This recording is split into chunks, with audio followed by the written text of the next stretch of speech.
Ngayon po ay nakaramdam ako ng mga paninik po ng aking mga dibdib at saka po yung aking high blood. Kaya naisipan ko pong umuwi. Ngayon po sa pag-uwi ko ay ako po nagpa-check up at nalaman ko po na lumalaki po pala ang aking puso at saka ako po ay may high blood. At saka po yung aking rheuma ay pa ako po lagi namamaga, halos di po ako makalakad. Ang aking asawa hindi na po siya nakakapagtrabaho. Ako lang po ang nag-aano sa aming pamilya at gawa po ng malakas pa po naman ako. Kaya ko pa po kung di nga lamang po ako ay minararamdamang masakit sa katawan. Nalaman ko po ang tungkol sa aking serbal.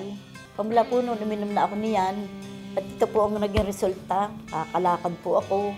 Hindi na po ako sinusumpong ng palaging hapo at saka palaging pagod.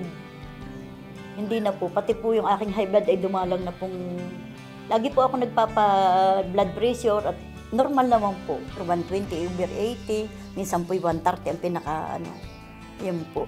Naging normal po siya pamula po no, ako'y lagi umiinom niyang King Serbal na po yan.